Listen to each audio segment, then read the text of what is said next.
Recapitulando, quais são as 7 festas? O meu objetivo é que até o final do dia vocês decorem as 7 festas que elas representam. Primeira é Páscoa. Segunda, pães ázimos. Terceira, primícias. Quarta, Pentecostes. Quinta, trombeta. Sexta, Yom Kippur, o dia da expiação. Sétima, tabernáculos. O que elas representam? Páscoa, morte. Pães ázimos, sepultamento. Primícias, ressurreição. Pentecostes, vinda do Espírito Santo. Trombetas, arrebatamento. Yom Kippur, juízo sobre a terra nos 7 anos da tribulação. E tabernáculos, milênio, Jesus habitando 1000 anos com o seu povo. Amém? Agora nós vamos falar da festa de primícias, que está lá em Levíticos 23, versos 9 a 14. Eu vou começar lendo, e a Bíblia diz assim: Disse mais o Senhor a Moisés: Fala aos filhos de Israel e dize-lhes: Quando entrardes na terra que vos dou, e cegardes a sua messe, então trareis um molho das primícias da vossa messe ao sacerdote. Esse moverá o molho perante o Senhor, para que sejais aceitos. No dia imediato ao sábado, o sacerdote o moverá. No dia em que moverdes o molho, oferecereis um cordeiro sem defeito de 1 ano, em holocausto ao Senhor. A sua oferta de manjares será 2 dízimas de uma efa de flor de farinha, amassada com azeite, para oferta queimada, de aroma agradável ao Senhor. E a sua libação será de vinho, a 4ª parte de 1 hin. Não comereis pão, nem trigo torrado, nem espigas verdes, até o dia em que trouxerdes a oferta ao vosso Deus. É estatuto perpétuo por vossas gerações, em todas as vossas moradas. Bom, a gente percebe literalmente que a festa de primícias acontecia no dia imediatamente ao Shabat, ao sábado. Qual é o primeiro dia imediato depois do Shabat? Qual é? Não é domingo. É o Yom Rishon, primeiro dia. Por que não é domingo? Porque para o judeu, o sábado termina às 18 horas do sábado, para nós. Quando, na verdade, é o pôr do sol, né? Eles determinam hoje o satélite diz quando é que o sol vai se pôr, né? Então, quando o sol se põe, imediatamente já começa o primeiro dia. Então, para nós, começa no sábado à noite, tá? Primícias, portanto, fala de quem? Da ressurreição de Cristo. Como eu disse para vocês, quando o camarada, o fazendeiro, plantava a cevada, ela estava verdinha no campo. Quando ele olhava e via os primeiros ramos no meio que estavam ficando amarelinhos, ele ia lá, botava uma corda vermelha, amarrava aquele ramo, e depois ele ia e cortava tudo. Isso coincidia exatamente com a subida dele para Jerusalém. A cevada mesmo ia só depois que ela ia ficar mais toda pronta, mas por ocasião da festa de primícias, eles tinham que cortar esses ramos, eles tinham que amarrá-lo, e eles iam para Jerusalém, celebravam a Páscoa, né, no 14º dia, comiam o cordeiro, né? A partir do 15º dia já começava por uma semana comer pães sem fermento, mas no dia primeiro, depois do Shabat, ou seja, no Yom Rishon, no primeiro dia, que começava, vamos dizer, no nosso sábado à noite, eles iam para o templo, todos os varões, pegavam aqueles frutos e balançavam perante o sacerdote, diante do templo, ofereciam também um cordeiro perfeito como sacrifício, e ali eles estavam literalmente consagrando a Deus a colheita do próximo ano. Quando Paulo fala que a primícia santifica toda a massa, o que ele está dizendo? Ele está dizendo que se eu dou o primeiro para Deus, Deus recebe o primeiro que eu dou e santifica o resto. Em outras palavras, eu dou a minha primícia, todo o restante da minha colheita é garantida. É isso que a Bíblia está dizendo. O conceito de primícias, meu querido, é a palavra Bechor, é o primogênito. Bechorá, não é Bessorá, tá? Bessorá é carne. Mas Bechorá é primícia. O que Deus quer da nossa vida? Ele não quer o segundo. Ele não quer o terceiro. Ele quer o primeiro. Muita gente vem me perguntar hoje, isso está em moda, está todo mundo perguntando, escuta, nós temos que dar primícia para o pastor? Não sei se vocês já ouviram isso aqui. Porque hoje tem muitas igrejas que fazem isso. Deixa eu dizer como é que funcionava naquele tempo. Os sacerdotes, a família de Levi, não recebia herança. Na divisão das terras, eles não receberam herança. Eles recebiam só cidades de refúgio. Então, do que vivia o sacerdote? Das primícias, porque o dízimo era para o templo, mas as primícias eram para os sacerdotes. Então, esses ramos que os varões israelitas levavam para o templo e balançavam, eles entregavam para o sacerdote. E o sacerdote, então, vivia com muita abundância, porque ele vivia com os primeiros frutos do povo. Mas e hoje? Bom, os pastores hoje têm salário, não tem? Então por que tem que dar primícia?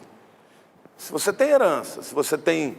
Agora, eu não sou contra, não estou dizendo que quem dê está em pecado. Não, às vezes até eu entro numa saia justa, porque na internet hoje, no Facebook, eu tenho já 400 mil seguidores. E aí vem um fulano, pastor, o que você acha de primícias? Eu já falei, ai meu Deus, vou ter que explicar isso. Fala, irmão, ó, na nossa igreja a gente não faz isso, nós não temos essa prática. Aí ele fala, mas o meu pastor pede. Aí, o que eu faço? Falei, dê. Ele quer que eu diga para ele, não dê não. O que eu digo é o seguinte, cada um faça o que está no seu coração. Eu não peço na nossa igreja, nós não temos essa prática, mas eu respeito quem tenha.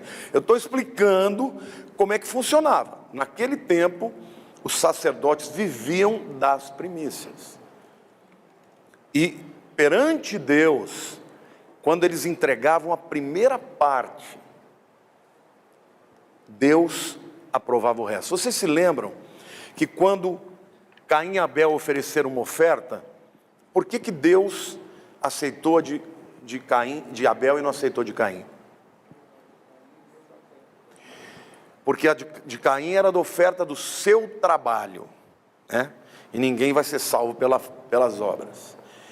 Mas não é só isso, porque o texto diz que Abel trouxe a primícia, ou seja, nasceu o carneirinho, ele já levou e sacrificou. E o texto fala, depois de algum tempo, muito provavelmente no Gênesis, quando Deus matou um animal e fez uma pele para cobrir Adão e Eva, ele já deu orientação. A partir de agora, vocês precisam me trazer sacrifícios. Porque no hebraico, quando você lê, parece literalmente que está dizendo, passado um tempo, do tempo que se deveria ofertar, ou seja, Caim chegou atrasado, ofereceu o sacrifício errado e ainda não deu dos primeiros frutos. Por isso, Deus rejeitou essa oferta. Então, o que eu digo para você hoje? O que Deus quer da sua vida? Ele quer o primeiro lugar. Ele quer o primeiro do seu coração. Ele quer o primeiro da sua vida, da sua oferta, dos seus talentos, do seu tempo. Ele quer o primeiro lugar. Se você quiser que a tua vida seja próspera, esse é o segredo. Dê o primeiro para Deus. Não espera chegar no fim do mês, pagou todas as contas, aí você vai dar a sua oferta. Não. Recebeu, toma aqui, Senhor, a tua parte é o primeiro lugar. É a melhor porção. É a porção da primogenitura, das primícias. Então, primícias representa isso. E Deus deu o quê? Deus deu sua primícia. E Jesus, na verdade, quando Paulo fala que Jesus é a primícia dos que dormem, por quê? Quem foi a primeira pessoa que nasceu de novo? Jesus. Jesus recebeu um corpo glorificado. Ele foi o primeiro. E quando ele entrou no céu e se apresentou como primícia, ele garantiu que todos os demais que estivessem nele fosse uma colheita aceitável para Deus. Amém, queridos? Não é maravilhoso isso? Jesus morreu na Páscoa pelos nossos pecados. Foi enterrado como pão sem fermento, mas que se tornou pecado, fermento por nós, pecadores. E ressuscitou como o primeiro. Hoje, quantos aqui creem em Jesus como seu único e suficiente Salvador? Você faz parte de uma grande colheita, da colheita de Deus em toda a história da humanidade. Porque Jesus ressuscitou, meu querido, ainda que o inferno tente nos segurar, quando chegar e tocar a trombeta, meu querido, se você estiver morto, o seu corpo está sepultado, mas você está com Deus, imediatamente você vai ser transformado e vai receber um corpo glorificado igual ao de Jesus. Se estiver vivo, e eu tenho esperança que eu esteja, você também vai ser trasladado imediatamente. Por quê? Porque Deus aceitou a primícia. E Ele santificou toda a massa. Amém? Não é maravilhoso isso, queridos? Então, primícias fala literalmente da ressurreição. Não se esqueçam, Jesus não ressuscitou no domingo, queridos. Isso é coisa de gente que não entende a língua original. Ele ressuscitou no primeiro dia da semana, nas primeiras horas. O primeiro dia da semana, nas primeiras horas, ainda é sábado à noite. E se ele morreu quarta-feira, até sábado dá exatamente 3 dias e 3 noites. Bom, como é que se celebrava a festa de primícias? Então, os hebreus traziam perante o templo os ramos, eles ficavam ali balançando, né? Perante o Senhor, que era a cevada. E antes que a cevada, que qualquer cevada pudesse ser comida, que pudesse ser usada para o alimento, ela tinha que ser entregue no templo. Amém? Essa oferta era conhecida como Homer. E eles contavam, a partir do primeiro dia, 50 dias de Homer. E até hoje o judeu conta, este é o Homer número 1. Segundo dia, este é o Homer número 2. Cada dia tinha uma oferta de sacrifício. No 50º dia de Homer, era a festa de Pentecostes. Pentecostes é uma palavra grega, né? Mas no hebraico é Shavuot, que é semanas, festa das semanas, que é a festa da entrega da primícia, não mais da cevada, mas do trigo. E durante 50 dias eles ficavam contando e trazendo as suas ofertas, ou contando o Homer, assim que se diz até hoje, tá? Hoje é o 2º dia de Homer, hoje é o 3º dia de Homer e tal. Então o trabalho físico no campo, queridos, pela própria natureza, faz às vezes a gente esquecer a natureza espiritual de tudo. Sim ou não? Quando você entra no trabalho, no dia a dia, na guerra, você esquece que quem dá o pão de cada dia é Deus. Então Deus mandou contar o Homer. Cada dia eles tinham que se lembrar, olha, é o Senhor quem me dá essa colheita. É o Senhor quem cuida de mim. Por que Jesus nos ensinou a orar agradecendo pelo pão de cada dia? Porque, querido, se você não agradecer todo dia, você vai começar a achar que quem proveu o pão para você é a tua capacidade, a sua inteligência. Então tudo tem um sentido. Deus explica ao povo que eles tinham que fazer isso para que eles se lembrassem que tudo vinha dele. Então, ao entregar a primícia ao Senhor, ele estava reconhecendo que tudo vinha de Deus. E ele...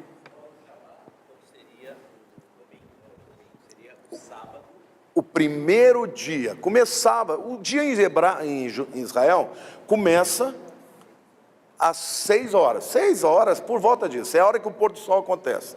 Então, terminou o Shabat, entendeu? É o que eles chamam de Sof Shabbat, fim do sábado. Por volta das 6 horas começava o primeiro dia da semana, ali já era primícias, que iria, vamos contando no nosso calendário, do sábado às 6 horas da tarde até domingo às 6 horas da tarde. Esse é o Yom Rishon. Israel ninguém chama de domingo, chama de primeiro dia. Domingo vem de Dominus, né? Dia do Senhor. Então o propósito da oferta era sempre consagrar a colheita inteira. Deixa eu dizer algo para vocês, queridos. Eu tenho uma convicção de uma coisa: a gente nunca deve chegar na presença de Deus sem uma oferta.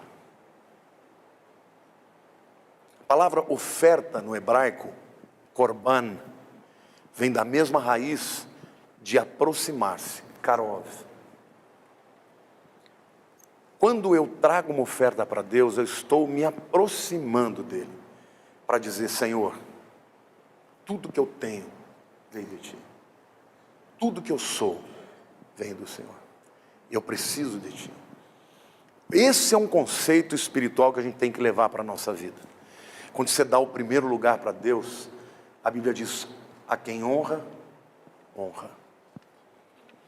Você não dá a sua oferta para pastor, para a igreja, para ninguém, você dá para Deus.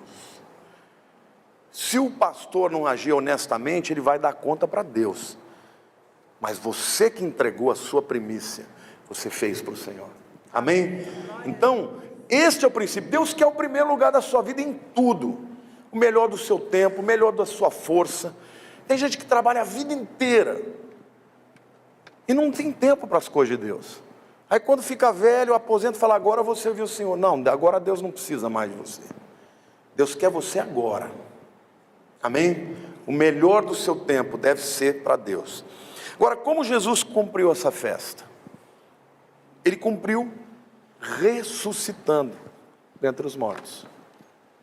No dia que o povo de Israel estava celebrando no templo, balançando os ramos perante o templo, Jesus estava se levantando da morte. Não é tremendo isso, queridos? Deus não dá ponto sem nó, ele não chega atrasado. Ele cumpriu perfeitamente todas essas festas. 1 Coríntios 15, de 20 a 23, Paulo explica: mas de fato Cristo ressuscitou dentre os mortos, sendo ele as primícias dos que dormem. Visto que a morte veio por um homem, também por um homem veio a ressurreição dos mortos. Porque assim como em Adão todos morrem, assim também todos serão vivificados em Cristo. Cada um, porém, por sua própria ordem. Cristo, as primícias, depois os que são de Cristo, na sua vinda. Amém? Ou seja, quando Cristo ressuscitou, e ele entrou na presença, vocês se lembram? Eu falei para vocês que não podiam comer, não podiam, tocar naqueles ramos antes de apresentar e balançar. Vocês se lembram que Jesus, quando ressuscitou, Maria veio e quis tocar nele e disse: não toque em mim, porque eu ainda não me apresentei ao Pai. Ele era a primícia. Quando ele entrou nos santos dos santos, ele disse: Pai, eis-me aqui. Naquele momento, Jesus entrou nos santos dos santos, abriu um novo e vivo caminho, e naquele momento, ele consagrou todas as vidas que se converteriam nesses 2000 anos até a sua volta. A cada ano que Israel ia lá e fazia lá o cordãozinho vermelho, que representa Jesus, separava, eles estavam ali apontando para nós, queridos, que fomos cercados por Deus. Você sabia? Jesus não foi você que escolheu Jesus, foi Ele que te escolheu. A Bíblia diz que antes da fundação do mundo, Ele já tinha te marcado, já tinha colocado sobre você. A gente não sabe como é que funciona isso, eu não quero entrar nessa discussão agora de predestinação, livre-arbítrio. Eu acho que essas duas coisas, elas são concomitantes, uma coisa é bíblica, a outra também é. Mas uma coisa é verdade, lá antes da fundação do mundo, a Bíblia diz que o cordeiro já tinha sido morto. Apocalipse 13:8 diz que aqueles, na época do anticristo, adorá-la-ão, a besta, aqueles cujos nomes não foram escritos no livro da vida do cordeiro que foi morto desde a fundação dos mundos. Espiritualmente ele já tinha decidido que ele ia morrer. Mas foi no ano 33 que ele literalmente morreu, se entregou, 33 ou 32, a gente não sabe exatamente, que ele se entregou por nós e entrou no Santos dos Santos nos céus como primícia, e a partir daí todos nós um dia fomos marcados e fomos selados pelo Espírito Santo, aguardando o dia da redenção, que é literalmente o dia do arrebatamento da igreja, quando ele virá buscar as primícias, que somos nós, o resto da massa da colheita, amém? Porque ele é a primícia. Glória a Deus. E o texto lá em Mateus 28:1-6 diz assim: no findar do sábado, ao entrar o primeiro dia da semana, está dando para perceber? O primeiro dia da semana ainda era o sábado para nós, mas para ele já era o primeiro dia da semana. Maria Madalena e a outra Maria foram ver o sepulcro. Eis que houve um grande terremoto, porque um anjo do Senhor desceu do céu, chegou-se e removeu a pedra e sentou-se sobre ela. O seu aspecto era como um relâmpago, e a sua veste alva como a neve. E os guardas tremeram espavoridos, e fizeram como se estivessem mortos. Mas o anjo, dirigindo-se às mulheres, disse: não temais, porque sei que buscais a Jesus que foi crucificado. Ele não está aqui, ressuscitou, como tinha dito. Vinde ver onde ele jazia. Maravilhoso, não é? João 20:17 é o texto que eu falei. Recomendou-lhe Jesus: não me detenhas, porque ainda não subi para o meu Pai, mas vai ter com os meus irmãos e diz-lhes: subo para o meu Pai e vosso Pai, para o meu Deus e vosso Deus. Então, assim como o ramo da cevada não podia ser tocado, Jesus também não foi tocado. Jesus iria subir ao Pai para se apresentar como primícia dos mortos. Ele é o nosso grande sumo sacerdote, que se ofereceu para cumprir as festas de primícias, no exato dia em que os ramos estavam sendo balançados perante o Senhor. Os ramos balançados consistiam de vários ramos de cevada, né? Da mesma maneira como Jesus vai juntar muita gente no dia do arrebatamento, amém? Não vai ser um raminho sozinho, não, vai ser uma multidão. E da mesma forma que ele recebeu um corpo glorificado, todos nós receberemos um corpo glorificado, amém? Destinado para a eternidade. Qual a aplicação pessoal? A festa dos pães ázimos e primícias representam duas festas importantes da vida cristã. A festa dos pães ázimos fala sobre sermos sepultados com Cristo, sim ou não? A Bíblia não diz isso? Que nós estamos sepultados com Jesus, amém? Mas a Bíblia diz também que nós ressuscitaremos juntamente com Ele, amém? Então a festa de primícias nos ensina que a ressurreição como Jesus, no nosso espírito já aconteceu, mas no dia do arrebatamento acontecerá no corpo. Também fala sobre despir o velho homem, não é suficiente, mas nos revestir do novo homem é o que nós temos que fazer, amém? A festa de pães ázimos é despir do velho homem, viver uma vida de santo. A festa de primícias é nos revestir do novo homem. Um dia nós vamos ter um corpo glorificado que é impossível de pecar, mas hoje quem nasceu de novo tem poder sobre o pecado. Você sabe que o estado da humanidade é assim: na época de Adão, o homem nunca tinha pecado, mas ele podia pecar? Podia ou não podia? Tanto é que podia, que pecou. Ele nunca havia pecado, mas podia pecar. Hoje, alguém pode não pecar? Você pode viver uma vida de santificação, mas a natureza da carne ainda está em você, sim ou não? Então hoje, você tem pecado e é impossível viver a vida inteira sem pecar. Vamos combinar. É verdade isso. Sim ou não? A Bíblia diz: se você diz que não tem pecado, é mentiroso. Mas você não tem que andar em pecado, porque aquele que anda em pecado não é nascido de Deus. Parece contraditório, mas não é. Ele está dizendo, olha, você ainda é pecador. Mas nós teremos um dia, queridos, um estágio no nosso corpo, que você não poderá mais pecar. Não será tremendo isso? Querido, quando você for igual o corpo de Jesus, corpo glorificado, nem se você, hipoteticamente, se quisesse, você poderia. Porque você será incorruptível. Não é maravilhoso, queridos, o que Deus fez por nós? Nós pecadores, Ele mandou Jesus se tornar homem como nós, para morrer e receber a nossa condenação, para que um dia Ele não só nos tornasse filhos, mas nos tornasse como Ele. Quando o diabo ofereceu para Eva, olha, coma, porque você não vai morrer nada. O que Deus está querendo é proibir você de chegar ao estado dele. O dia que você comer, você vai abrir os olhos e vai ser como Deus, conhecedor do bem e do mal.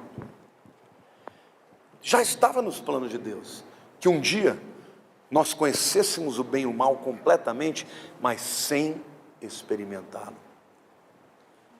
Se Adão não tivesse pecado, Deus ia revelar para ele como é que era o mal, sem que ele tivesse experimentado. Mas um dia, todos nós saberemos todas as coisas, o certo e o errado, mas seremos incorruptíveis. Tudo isso por quê? Porque Jesus é a primícia daqueles que creem. Glória a Deus. Através do Espírito Santo, hoje nós podemos viver novidade de vida, queridos. A palavra de Deus diz em Gálatas 5:20, né? Logo, já não sou eu quem vive, mas Cristo vive em mim. E esse viver que agora tenho na carne, vivo pela fé no Filho de Deus, que me amou e assim mesmo se entregou. 2 Coríntios 5:17 diz, assim, se alguém está em Cristo, é nova criatura. As coisas antigas já passaram e eis que se fizeram novas. Amém? Próxima festa qual que é, queridos? Pentecostes. Pentecostes é uma das 3 festas de peregrinação. Quais são? Páscoa, não, peregrinação, as 3 grandes festas, Páscoa, Pentecostes e Tabernáculos. Não se esqueçam que quando eles vinham e celebravam a Páscoa, eles já celebravam 3 juntas, Páscoa, pães ázimos e primícias. Até uma jovem me perguntou como é que funcionava isso. Funcionava ao mesmo tempo, durante uma semana eles celebravam 3, né? Páscoa, Matzá, ou festa dos pães ázimos, e primícias. Durante uma semana, eles faziam as três festas, tá? Agora, Pentecostes acontecia 50 dias após primícias. Ou seja, o dia de primícias era primeiro o Homer a contar. Aí ia 2, 3, 4, 5, até 50. O 50º é a festa de Pentecostes. Agora, por que Deus estabeleceu a festa de Pentecostes? Bom, Páscoa, a gente sabe, fala da paz com Deus. Pães ázimos fala de santificação. Primícias fala de ressurreição, de poder. Agora, o que Deus está querendo que a gente saiba? Que Ele quer para nós mais do que um estado de santidade. Ele quer dar para nós poder e autoridade. Amém? Pentecostes é a festa em que o povo de Israel trazia de novo primícias.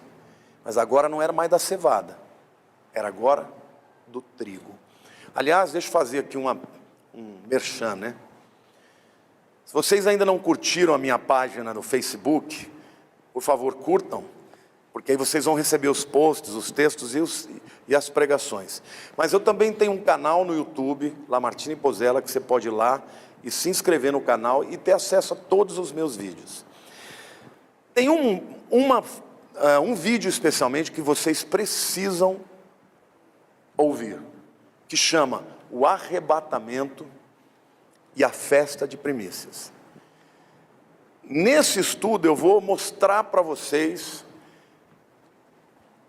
vou dar uma resposta para vocês de uma grande dúvida das pessoas.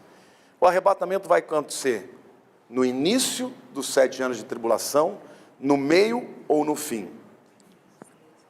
Eu vou mostrar para vocês, como vocês nunca viram, eu prometo, que o arrebatamento da igreja é no início. A igreja não vai passar pelos 7 anos. Queridos, eu não tenho a mínima dúvida, é porque tem tanta confusão. Só rapidinho para vocês entenderem. 3 eram as colheitas. E elas estão as 3 na Bíblia, referindo do encontro de Deus com o seu povo. A primeira é a cevada. Cevada fala da igreja, porque a casca da cevada, ela era separada pelo vento. Ele pegava lá aquele garfo, jogava para cima, e o vento separava a casca do conteúdo. Isso fala do Espírito Santo que virá no arrebatamento da igreja, e é exatamente isso. Agora, a cevada fala de quem? Dos gentios, que tem o coração mole, que creem pela fé. A segunda colheita de primícias acontecia em Pentecostes, e era a colheita do trigo. E você sabe como é que eles faziam a separação da casca do interior? O fazendeiro pegava um tabuleiro grande, um animal puxava, e um homem subia em cima de um tabuleiro enorme, e passava em cima do trigo que estava todo no chão, e essa tábua esfregava o trigo, amacetava o trigo. Sabe como é que chama essa tábua desde a época de Paulo? Tribulon. Daí veio a palavra tribulação. Literalmente, tribulação é aquele que passa pelo tribulon, que amaceta a casca para tirar o trigo de dentro. Ou seja, isso fala do povo judeu que tem a casca dura, o coração não creu ainda, vai precisar de passar pela tribulação para que possa receber Jesus. Essa festa da cevada fala de um encontro que vai haver no meio da tribulação, dos 144.000 e as 2 testemunhas. Mas a última referência diz respeito à vindima, fala do lagar, e Apocalipse fala de Deus pisar o lagar da ira de Deus.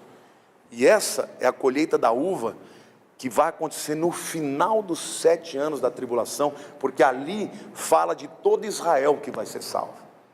Então, queridos, igreja não tem nada a ver. Quantos aqui creram em Jesus sem ver? Quantos fizeram dele o seu Messias e o seu Salvador? Sabe o que vai separar você dessa casca, dessa carne aqui? É o vento do Espírito Santo. É Ele quem vai vir no dia que tocar a trombeta, que vai separar a gente, amém? Nós não vamos passar pela tribulação. A tribulação, ela vem não para purificar as pessoas, mas para fazer com que os judeus creiam que Jesus é o Messias, amém? Bom, se você quiser saber mais, vá para esta mensagem no YouTube, que é muito interessante. Mas vamos lá para a festa de Pentecoste. Levítico 23, de 15 a 21, e a Bíblia diz assim: contareis para vós outros desde o dia imediato ao sábado. Portanto, o primeiro dia da semana é o dia, começa a contar com o dia de primícias. Desde o dia em que trouxerdes o molho da oferta movida, 7 semanas inteiras serão. 7 vezes 7, quanto dá? 49. Até o dia imediato ao 7º sábado. Qual é o dia imediato ao 7º sábado? É o primeiro dia da semana, que é 50º. Por isso, essa festa foi chamada pelos gregos de Pentecostes, porque Pente é de 50. Tá? E ele diz assim: então trareis nova oferta de manjares ao Senhor, das vossas moradas trareis 2 pães. Agora olha que interessante: para serem movidos de 2 dízimas de uma éfa de farinha, levedados se cozerão, são as primícias ao Senhor. Na primeira festa de primícias é a cevada, eram os ramos que eles balançavam. Agora, eles não tinham que trazer ramo mais, tinha que trazer o quê? Pão. 2 pães. E esses pães tinham que ser sem fermento? Não, levedado, pão fermentado. Mas por quê? Por que dois? Porque no dia do Pentecostes, a igreja nasceu. E a igreja seria composta de quê? De judeus e de gentios. Por isso dois. E por que levedados? Porque o levedo, querido, o fermento, fala do tempo dos gentios. É interessante porque da festa de Pentecostes até a festa de trombetas, era o período mais longo, um verão seco, em que Deus não convocava o seu povo para Jerusalém mais. Fala do período em que Deus não mais se apresentou com o seu Messias ao povo judeu, que vai desde o início da igreja em Pentecostes até o fim da era da igreja em trombetas. Por isso não havia santa convocação. Pentecostes é a festa que introduz os gentios no plano de Deus.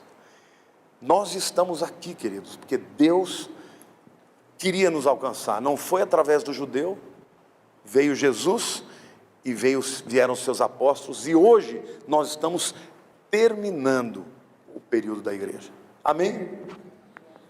É muito importante que vocês entendam isso, porque as festas de peregrinação só podiam acontecer em Jerusalém. Então como é que Deus podia voltar se Israel não tivesse de volta na terra? Mas Israel já voltou, o terreno está pronto. Jesus pode voltar a qualquer hora. Quantos creem nisso? Israel tinha que voltar lá, porque as últimas 3 festas falam da segunda vinda. Arrebatamento, juízo das nações e milênio. Mas tudo isso vai acontecer em Jerusalém. Amém? Com o pão oferecereis 7 cordeiros sem defeito de 1 ano, e 1 novilho, e 2 carneiros. Holocaustos serão o Senhor. Vocês veem que em todas as festas tem a presença do carneiro, do cordeiro. E daí vai por diante, né? A festa da Páscoa é da cevada, mas a festa de Pentecostes, ou de Shavuot, ou das semanas, ela é ligada à colheita do trigo. Amém? Primeira festa de primícias é o quê? Cevada. Segunda festa de primícias, Pentecostes, tem a ver com trigo. E essa festa então é chamada de Pentecostes. Os 2 pães assados com fermento dizem respeito à igreja e os gentios. Outra coisa que é muito importante a gente saber também, que a tradição rabínica diz que a primeira festa de Pentecostes aconteceu exatamente no dia em que Deus trouxe a lei no Sinai. Eles saíram do Egito, foram libertos na Páscoa, e quando Deus trouxe a lei, a Torá, foi no primeiro Pentecostes. O primeiro Pentecostes é interessante, porque quando Moisés vai subir o monte, é bacana quando você lê no hebraico, né? Porque no português está lá, que Deus falava com sons e relâmpagos. Mas no original não é sons, no original é kolot, vozes e relâmpagos. Literalmente o povo ouviu a voz de Deus, a ponto de eles chegarem e falaram: não, Moisés, nós não queremos mais ouvir a voz de Deus, fala com você. E Moisés falou: assim que vocês querem? Então tá bom, eu vou subir, depois eu trago aquilo que Deus quer falar. E aí eles disseram assim para Moisés: nós faremos tudo que Deus mandar. Qual é o primeiro mandamento? Não terás nenhum outro Deus perante mim. Amarás ao Senhor. Primeiro mandamento: eu sou o Senhor, não terás outro Deus perante mim. Não farás para ti imagem de escultura, nem de nada que haja no céu ou na terra, nem semelhante ou debaixo da terra. Deus não suporta a idolatria. Quando ele desce do Monte Sinai, quem ele encontra? O bezerro de ouro. Faremos tudo o que ele mandar. Já pecaram no primeiro. Sabe o que aconteceu? No primeiro Pentecostes, 3.000 pessoas morreram. 3.000 pessoas morreram. Sabe por quê, queridos? Porque a lei é perfeita, mas como Paulo diz, ela é incapaz de fazer o homem cumpri-la. Sim ou não? Quanto mais você conhece a Bíblia, mais você sabe que você é incapaz de cumprir a palavra de Deus completa. Sim ou não? Então a lei, Paulo fala claramente, que enquanto não havia lei, não havia pecado. Mas na hora que, vocês já repararam, o povo saiu do Egito, e durante 50 dias, meus queridos, eles continuaram pecando. Mas por que não morreram? Porque onde não há lei, não há condenação. Na hora que eu recebo a lei e eu a transgrido, eu sou réu de juízo. Mas no segundo Pentecostes, Deus cumpriu o que Ele prometera. Ele escreveu a lei nos corações. Hoje, nós não temos a lei escrita em tábuas, mas nos nossos corações. E se no primeiro Pentecostes 3.000 morreram, no Pentecostes verdadeiro 3.000 nasceram de novo. Glória a Deus, porque a lei ela gera a morte, mas a graça gera a vida. É por isso que João 1,17 diz: a lei veio por intermédio de Moisés, mas a graça e a verdade por meio de Jesus Cristo. Deixa eu perguntar, a graça está do lado, a verdade está do lado de quem? Da lei ou da graça? Da graça. A lei veio por intermédio de Moisés, mas a graça e a verdade vieram por Jesus Cristo. Então o Pentecostes nada mais foi do que o quê? Deus falando, eles não vão conseguir fazer sozinhos. Vou mandar o meu Espírito Santo.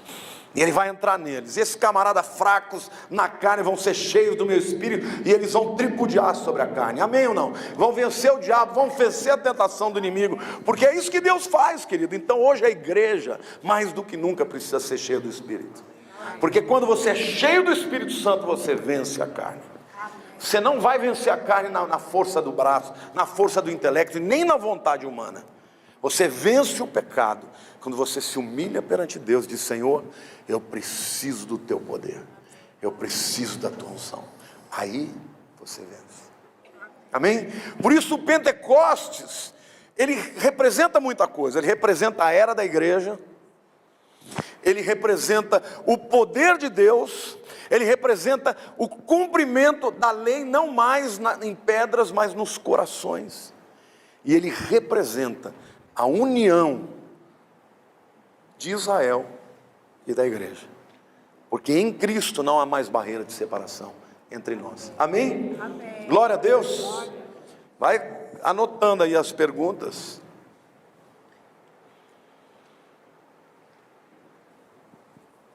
Depois você lê os textos todos que eu coloquei aí, né? Quando lemos no hebraico a palavra trovões é kolot, vozes. Relâmpagos vem da palavra berakim, literalmente relâmpagos.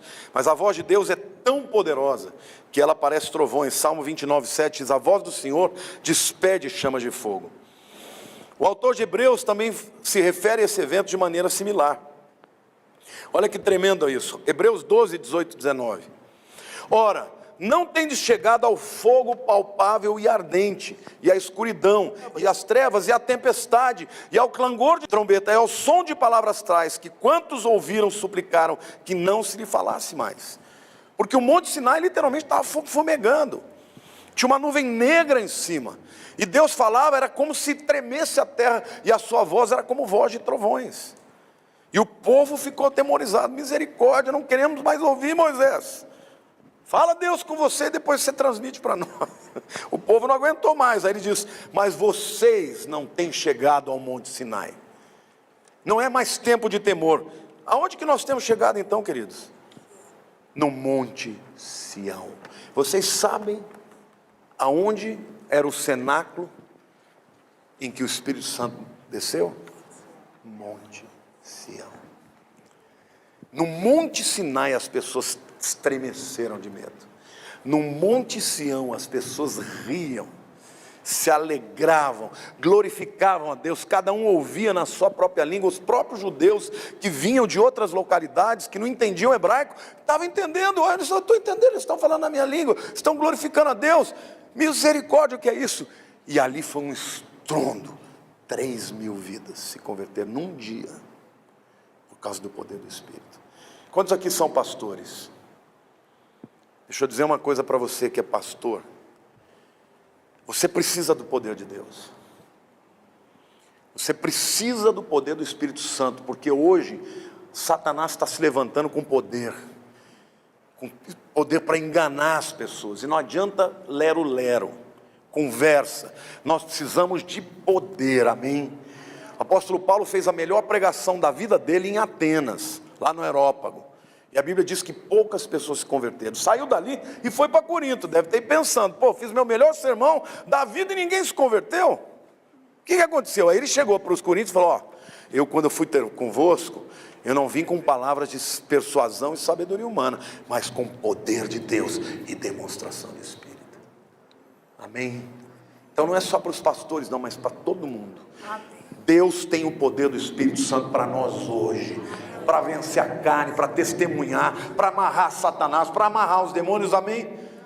Por causa de Pentecostes, nós hoje temos poder para cumprir o propósito de Deus. Mas recebereis poder ao descer sobre vós o Espírito Santo, e ser-me-eis testemunhas em toda a Judeia e Samaria, em Jerusalém, Judeia, Samaria, até os confins da terra. Amém? Nós, literalmente, estamos chegando ao Monte Sião. Então Jesus cumpriu essa festa de que maneira? Enviando o Espírito Santo, que é aquele que vem e fala dentro de nós sobre a palavra de Deus.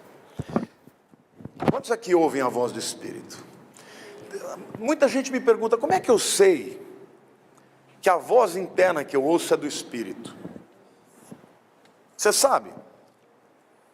Eu vou te dizer muito simples. Se ela estiver de acordo com a Bíblia, é do Espírito. Se ela estiver em desacordo da Bíblia, pode ser lindo, mas é do inimigo. Porque jamais o Espírito Santo vai dizer para você fazer aquilo que não está na palavra. Amém? Ele não só diz, como ele te dá poder para isso. E é o Espírito Santo quem nos convence do pecado, da justiça e do juízo. Amém? Sem Jesus, estaríamos todos condenados. Mas em Jesus, somos mais do que vencedores. João 12, 23 e 24 diz assim: respondeu-lhes Jesus, é chegada a hora de ser glorificado o Filho do Homem. Em verdade vos digo, se o grão de trigo, veja, colheita do trigo, se o grão do trigo caindo na terra não morrer, fica ele só, mas se morrer, produz muito fruto. No Pentecostes, o grão de trigo que morreu já produziu uma colheita extraordinária. Amém? Glória a Deus. Então nunca se esqueçam disso. Pentecostes fala do tempo da igreja. Nós precisamos viver em Pentecostes. Eu não consigo entender pastores que acham que o poder do Espírito era só para aquela época.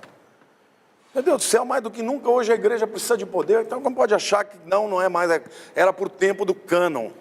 Era por tempo em que a Bíblia não tinha sido escrita. Mentira! 1 Coríntios 1,7, Paulo diz: não vos falta nenhum dom, enquanto aguardam a vinda do Senhor, a manifestação do nosso Senhor Jesus Cristo. E lá a palavra é parousia, presença física. Não é se alguém te fala que era para aquele tempo, manda ele ler 1 Coríntios 1,7.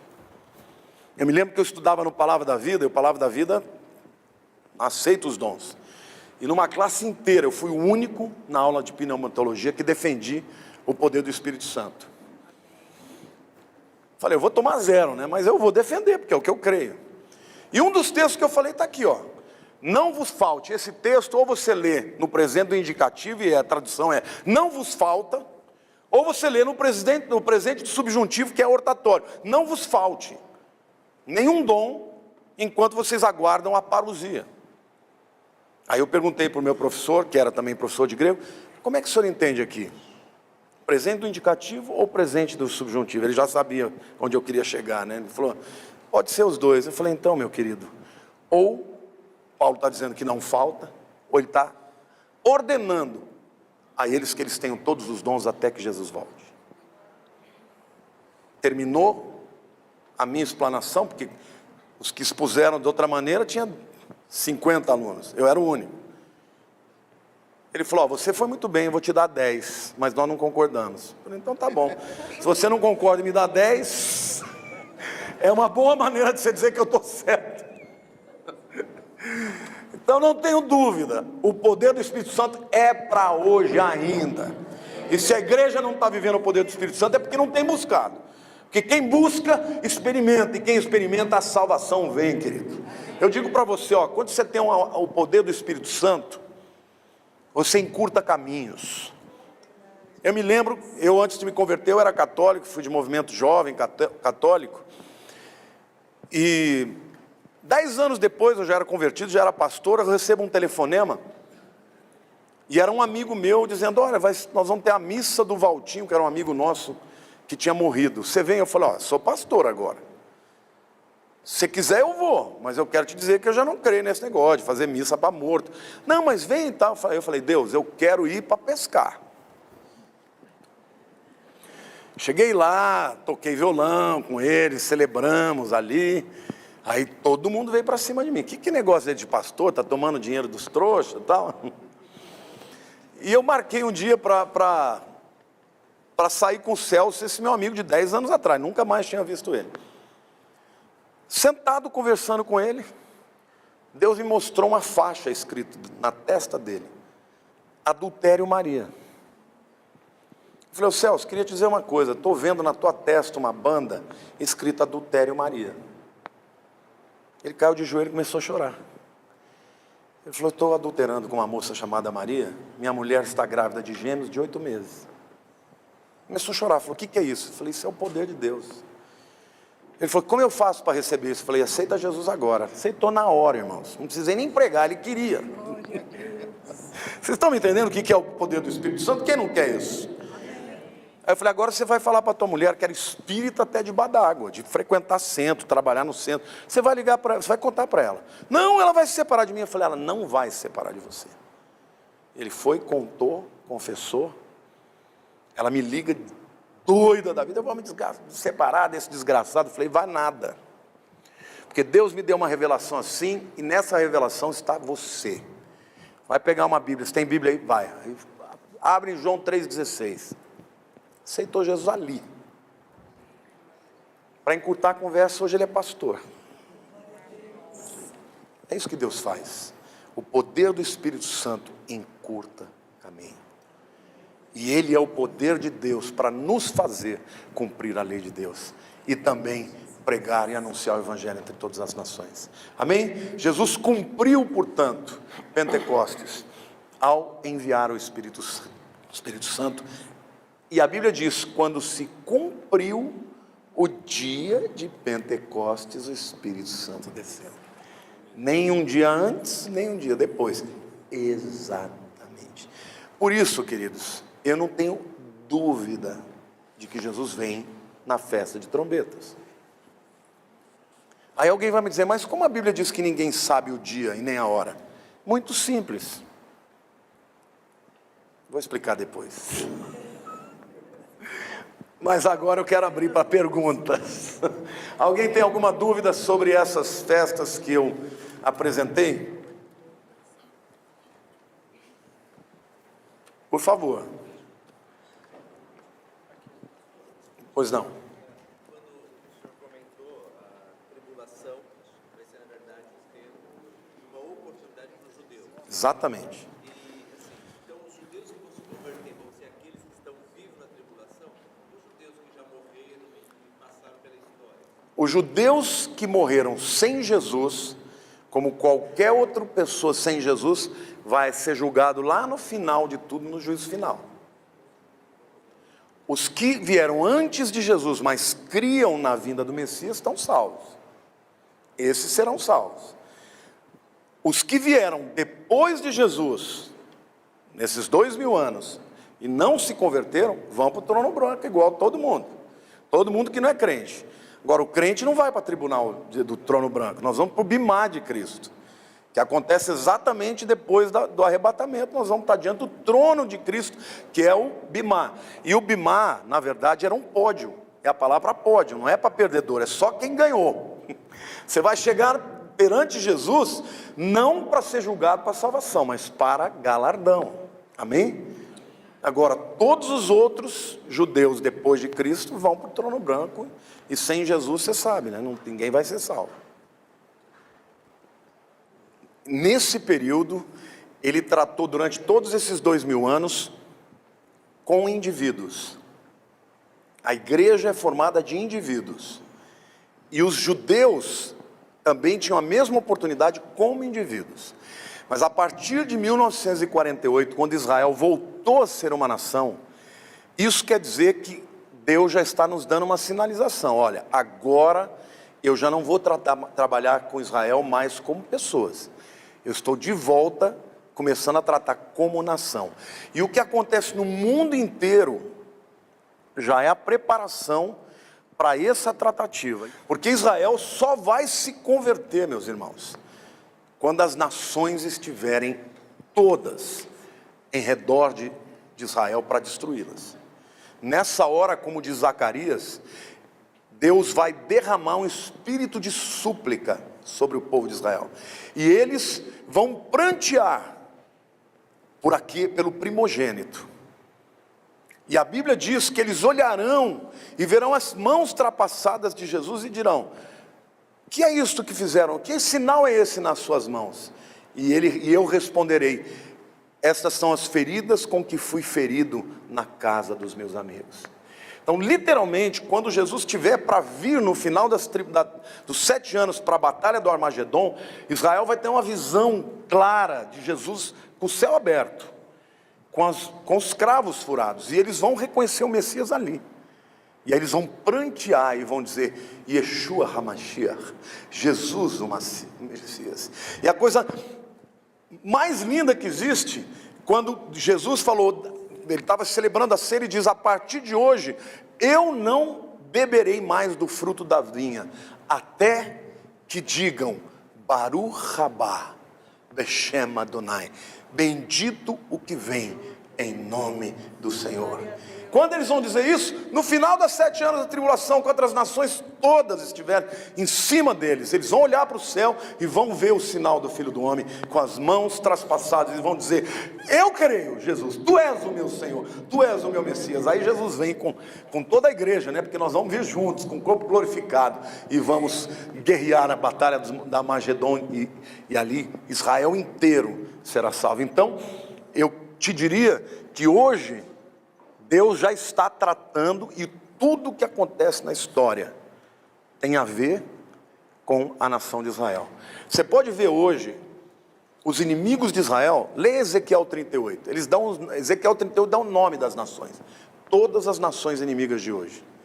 Então o palco está preparado para o último encontro do Messias com o seu povo, que vai começar com trombetas, Yom Kippur e tabernáculos.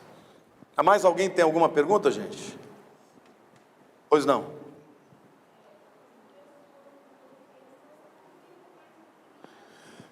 Eles não sacrificam porque é importante a gente entender que a lei, existiam várias facções em Israel. Os saduceus, o centro da religião deles era o templo. Os fariseus, o centro da religião deles era a Torá.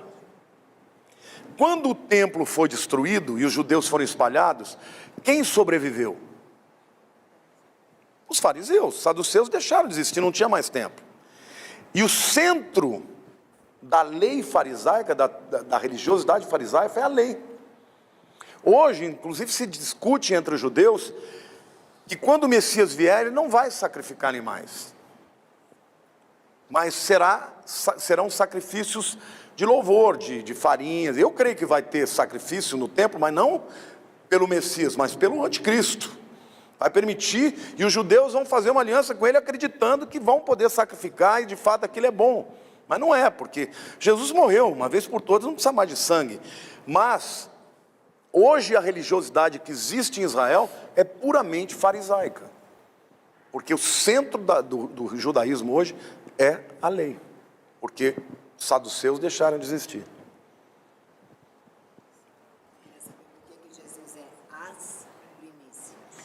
Porque primícia, quando ele foi, como eu disse, né? Então, porque as primícias nunca vinham como uma coisa só. Eles apresentavam sempre um feixe com muitos, né? Então, no campo, por exemplo, não era um feixe que era cercado, mas em todos os lugares que houvesse foco daqueles ramos amarelando, eles faziam a separação e vinha todo mundo. Quando balançava o feixe era sempre no plural. Eram muitos, né? Então, a palavra Bechorá, de primícias, é traduzida no plural por causa disso. Embora exista também no singular, que é Bechorá. No caso de plural seria Bechorot, no plural do hebraico. Mas então, na verdade, a oferta de primícias vinha para o templo sempre no plural. Por isso Jesus é visto como a primícias, ou as primícias.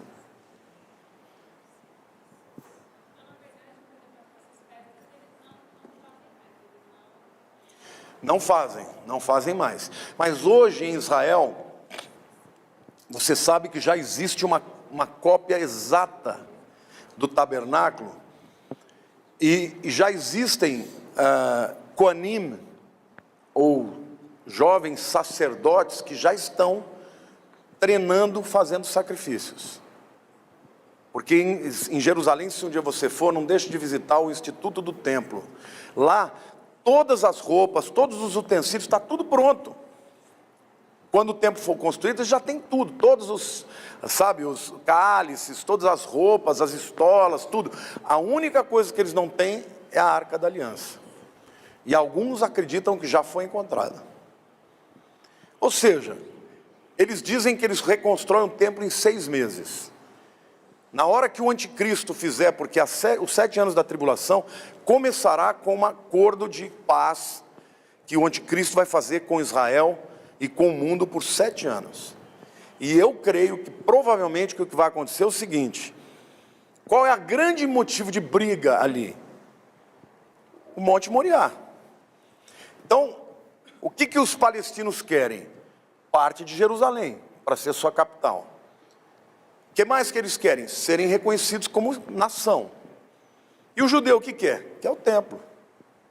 Então, o anticristo vai fazer, eu creio que o acordo de paz que ele vai propor é o seguinte: olha, vamos parar de brigar, ó. A esplanada é grande, dá para fazer tudo.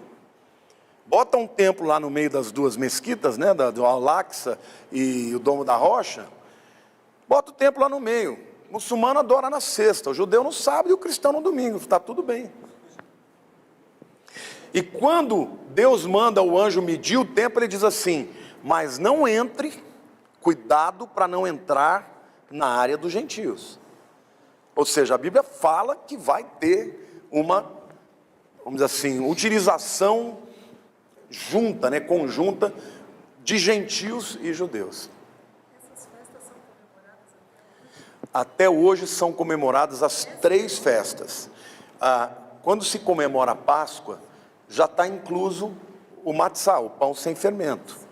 E já está incluso a ideia de primícias, entendeu?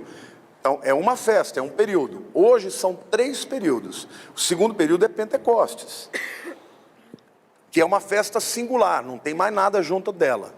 E o terceiro período é a chamada festa de tabernáculos. Mas, na verdade, eles começam antes. Porque o Rosh Hashanah, que é o ano novo judeu, é no primeiro dia, né?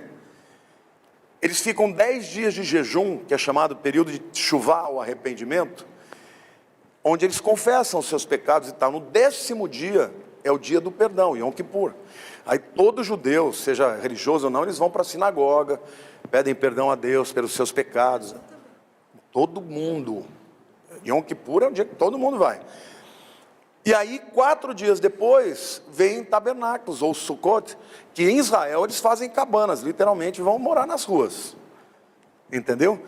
Eles celebram essas 3 festas. Eu já tive a oportunidade de estar lá, nesse período de 8 dias de tabernáculos.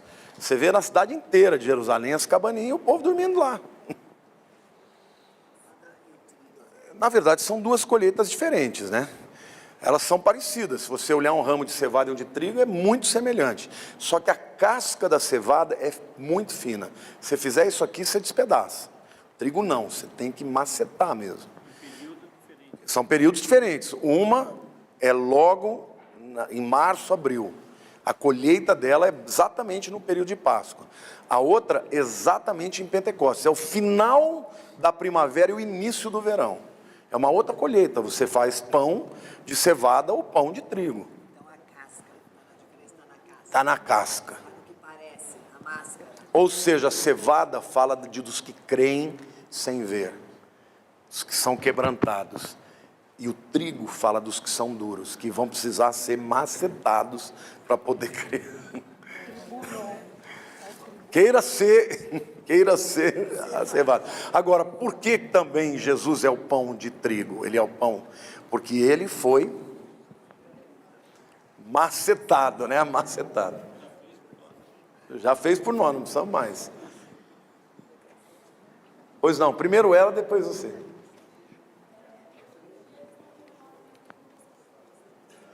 Hoje em dia o quê?